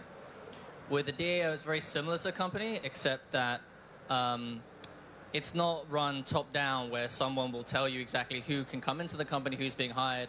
It runs a lot more bottom-up, where there are different ways of allowing people to make decisions. And so the most common is what we call it token voting. And so a DAO will issue a token and allow people to vote on topics that they want to help organize this company. There are lots of different ways to organize people, though. Like, token voting is only one way. Like, you could do it in a different way. Like, I don't know how your DAOs work, but, like, you could have a one person, one vote, which means that you need to be an actual person. You don't get more votes the more tokens you have. With token voting, usually weights people that have more money. And it's a little bit different. And so a DAO is basically a way of organizing people together in a decentralized way. And I would say the main part that you need to understand is a lot of these DAO runs on smart contracts. So how do I explain smart contracts? Smart contracts are programs that run on the blockchain. And the difference between a program running on the blockchain and running on, say, a web server like AWS on Amazon or something like that is that the program, once it's on the blockchain, it can't be changed. It's absolutely immutable. So what you can do is you can program certain things into that program that allow you to give you guarantees. So that guarantees might be like, I guarantee that everyone that has this token can make a vote on this topic. And what's important about that is that if it's, say, a company, I could say, you have a vote, I have a vote, Luke has a vote. But because I'm the director of the company, I can take away your votes. So what's important about DAO is that there are some immutable properties about it that ensure and guarantee your participation. And that's what's really important. And I think you can build up on it from there and create a massive organization. But the simple idea is that participation for you is guaranteed. And these are things that you can immutably put into the blockchain and create a DAO. Luke or Fung want to add on this? Luke? Okay. And in the BAYC NFT project, we have ApeCoin DAO. So last year, the ApeCoin DAO, they airdropped like 10,000 ApeCoin to like BAYC holder. So, and each one ApeCoin accounts for 1 vote. And if you have one ApeCoin, then you can propose AIP. AIP is something, the proposal you send to the ApeCoin DAO, and whoever has an ApeCoin, and then you can vote for it. So a lot of people, they send AIP to say like, oh, I want to do this project, please give me some fund. So that's a one way to build up your project that way. If you are like a ApeCoin holder or like you have an idea, like if you are a startup, you can do it that way as well. And ApeCoin have a special council, and they will help to moderate and to see if this project is feasible, and they will vote on it and to see if it passes or not. And then if it passes the special council, and they will set up the voting process to the community, like that. Thank you. Any further questions you want to ask? No? Okay, same. And my next question I want to ask our special guest, Mary, because Mary is from Japan. They also support the Web3 community in Japan. But after you listening to 3 of our speakers sharing about their community, any feedback you have, or what do you think is the difference between Japan's Web3 community or ours?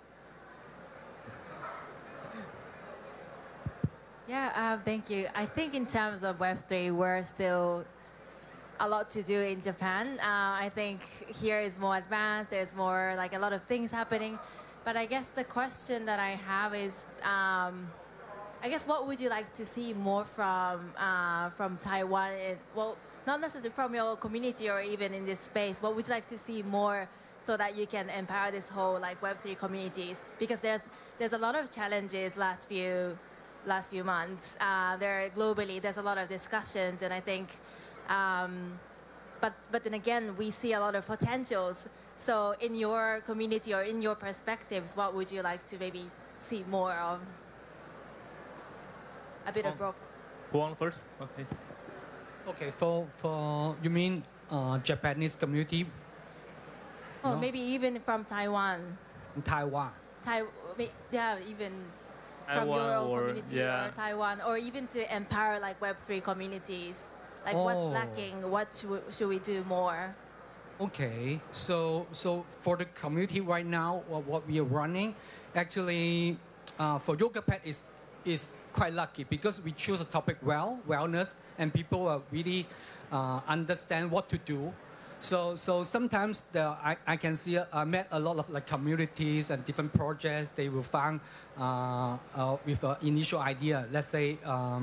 Making a cat or a dog or whatever. They focus, oh yeah, let's go a community and go to the moon and flip, and they can make a lot of noise in the early stage, but it's so difficult for them to sustain because they don't have a topic to keep carrying on for the community to contribute. And I think most of all, the founders should be really understandable his vision, what he want to build, and actually what he want to contribute and put in the community and lead the community people to share their experience and things. And this is important. I can see a lot of people like start a project early, easy, but they are easy to burn out in the later because they don't have idea how to carry on. Like people start writing a novel. Okay, it's good to start. Oh yeah, like a Harry Potter, like a whistle, like magic and things. But if he is not the content creator by himself, he don't know how to continue keep writing every day, every week, every month. Because like building community is not a short-term thing. It's a really long-term, 1 year, 2 year, maybe more than that. We need to give inspiration, not just from the founder. It's easy to dry out. We need to give a guidance and guideline for the community to keep contributing and refresh and renew. This is the most important thing, I think, even like Japan or Taiwan or Hong Kong or like even America, people to build a community need to concern about. Okay, anyone want to add on? Yeah, I can talk about the ENS community. I think we've got to a stage where the ENS protocol is quite mature, and we are in a lot of Web3 applications. I would say in terms of maturity with Web3, like most Web3 projects have heard of us or have integrated with us. Right now, I'd like to see with our community trying to reach out to the greater, Web2 and non-Web3 ecosystem, because it makes the pie bigger for everyone, and it allows us to kind of expand to situations where they don't understand this Web3 and blockchain user experience. And I think us at ENS Labs, we're like the Ethereum Foundation for ENS, right? So I think there's a lot of reliance on us right now. Like we've been the leaders, building our protocol and leading the technology, and even leading a lot of the community effort. I would like to see more kind of grassroots efforts. I mean, I'm not a big, into collecting too many NFTs, but like, I would say how the kind of Bored Ape Yacht Club has dealt with kind of community building, where there's lots of grassroots communities throughout like every country. I think that's really interesting, and I think our community could really learn from that, or we could learn a bit about creating these grassroots communities where, I mean, you're not even paid, it's like volunteer work, and you feel like connected with this community. And so I think those communities, like once you start having these grass communities, those people can start to reach out to, more and more people, because it's not it can't be top down to reach millions and millions of people. Yeah. Okay, you want to add on? Yeah, and I think the NFT industry is lacking right now is, especially for BAYC or in general, is like the speed and the expectation. Because BAYC originally they airdrop people without any expectation, but since they are very good at storytelling, so they keep secret and sometimes give you surprise. They airdrop is a giveaway. They airdrop you an NFT, like a Mutant Ape Yacht Club, and it worth a lot of money. And then in a couple months later, they airdrop you Ape coins, and it's also worth like a couple $100,000 as well. And then there's other deeds. It's a metaverse GameFi. We call it real estate. And you also get airdrop like that. So after all the airdrops, and the people start to be more greedy, they want to expect more giving away from the community. So I think it's very hard if you keep like airdropping people and then you stop one day, and the people will like become disappointed. So it's very important to keep keeping up the airdrops or like giveaway. So I think the speed of the keep the floor price is also very important, I think. Thank you. And my last question I want to ask, because we have a journalist in our team covering today's event. And apparently she's not the Web3 person, so I want to ask Wendy's feedback about, after listening three of our speakers sharing, and maybe we also have some questions for our speakers. Here? Hello, my name is also Wendy, like the moderator, and I'm a journalist at Me Global, and I'm not really familiar with Web3, so I have a question for you. That is, like Luke mentioned that BAYC hosts holder-exclusive parties, and YogaPetz also has this physical retreat in Sri Lanka. And I'm really curious about what is something special about these physical meetups between Web3 members that is different from any other physical events between other ordinary people. Thank you. Okay. Who want to ask first? Luke? Well, I haven't been to FS yet. There's 2 years and the one just passed because my kids is too little. And the party is like at the night, so I wasn't being able to be there. But I heard from my friend, he says it's very good, it's very fun to see other people like in real life because you are holding the same NFT. Especially most of my friends, they are minting Bored since the very beginning, like since 2021, and their mint price is really low, like below 5 ETH. So they are still making like 5 to 10 times of money. So they are very happy, and because they've been through all the airdrop since that, so they're just very chill. And some of them are like making like, I mean, they were just minting that NFT for like because other people, their friends told them, oh, why don't you mint one? And so they mint one Bored, and it's a life-changing experience because you've been like airdropping a lot of giveaway and the NFT. So, and you can use that fund to reinvest more in other projects. So they are like reinvest more and more, and they're making a lot of assets during that time. And so it's very fun to have people like share the same interest and going to the event together, I think. Thank you. Jeff and Fung. Fung first. Okay, so for YogaPetz experience, like what we did on the Sri Lanka retreat, we bring up different people in our community, which they've been already like talking to each other for years, and basically it's kind of like a meeting an old friend, but you never met them before, but suddenly they synchronize together in physical locations, and they will feel the energy because like they've been like talking to each other for a long time, and now they because they have the same vision, because like they are in the YogaPetz Discord for a long time, and they understand why they have been there. There's some people sharing their story before, like how to overcome their anxiety and things, and suddenly they meet each other. So this kind of like a mutual support and the frequency syncing together is a really powerful and strong.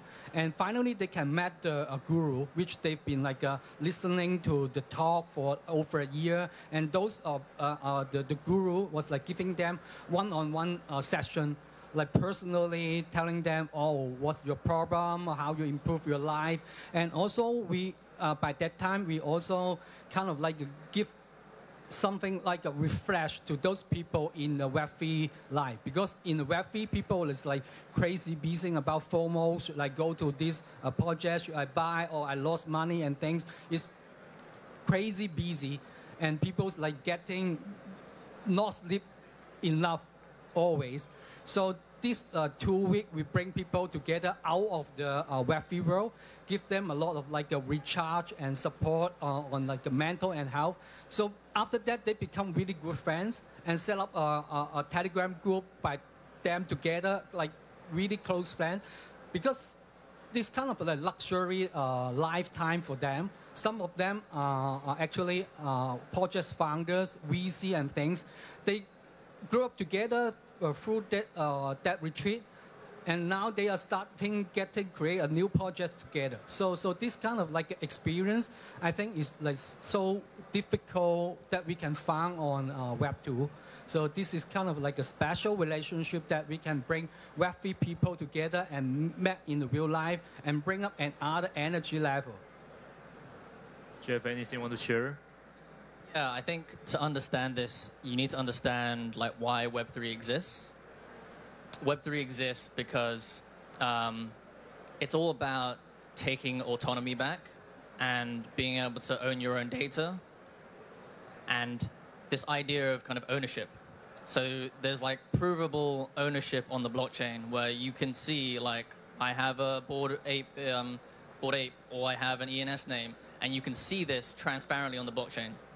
And I think like the difference between Web 2 and Web 3 is that a lot of Web 3 is bottom up and a lot of Web 2 is top down. Like Facebook and Twitter tell you exactly what the rules are, and yeah, you're a part of that community, but if they decide to put in really expensive Twitter API fees, you know, you have to move off their platform because your product can't build anymore. And so I think with these community events that you're talking about, the difference between Web 3 and Web 2 is that you realize it's more bottom up, and you can see that transparently on the blockchain. And what happens is that when you go to these events, you realize you're meeting like-minded, value-aligned individuals that believe in the same values that you do.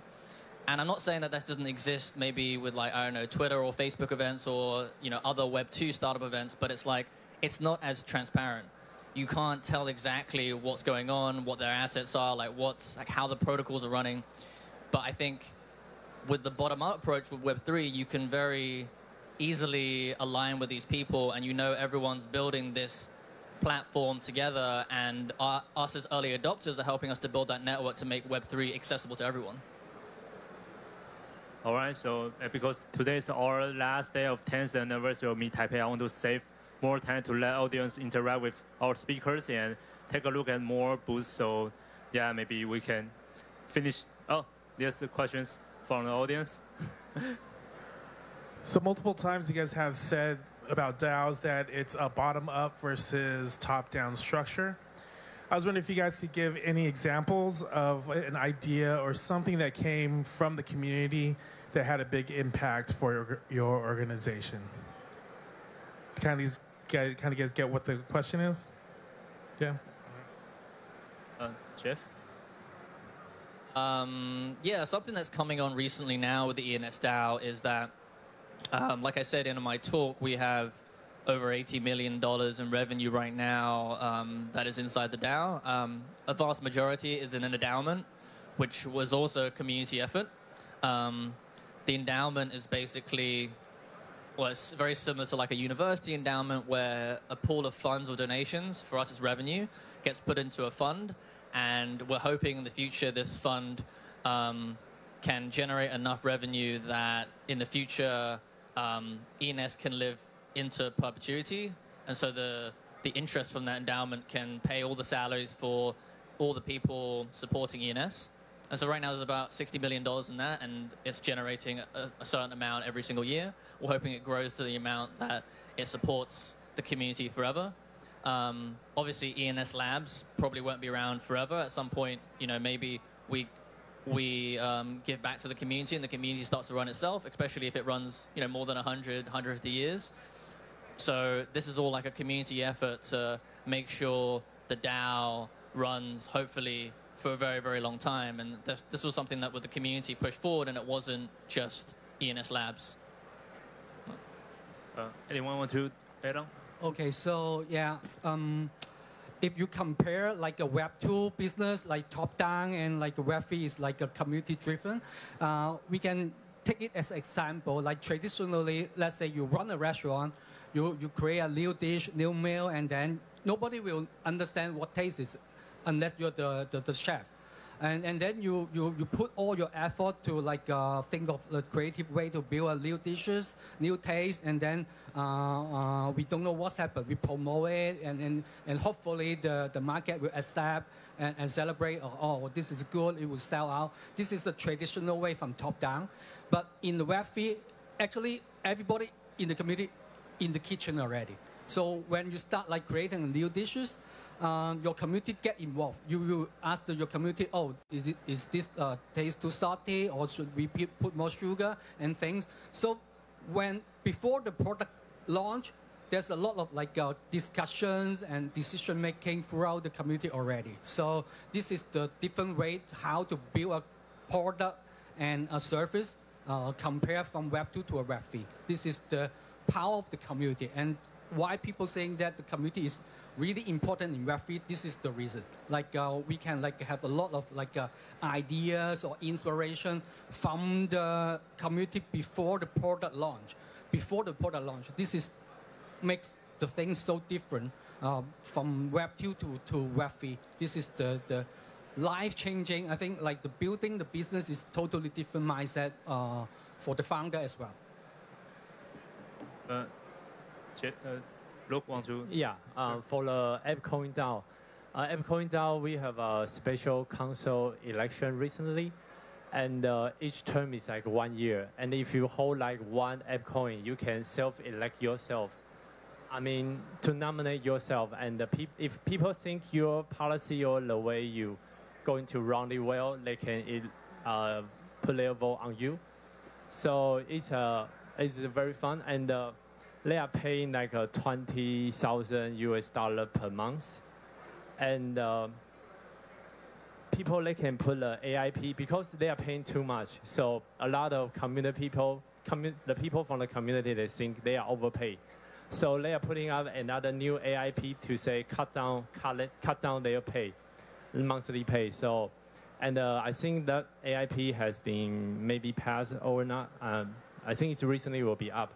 So it's very fun to see that you have the election because the special council is being put up by the AIP. So you can nominate people to help you to like verify all the AIP, and then you can have people to vote to cancel it. So I think the right is on the people who hold the token, governance token. Yeah. Okay, if anyone has any more questions, don't worry, we have networking time later. So thanks again for our speakers for the wonderful speech, Mary and Jeff and Luke and Fung. Okay, thanks everyone for joining us.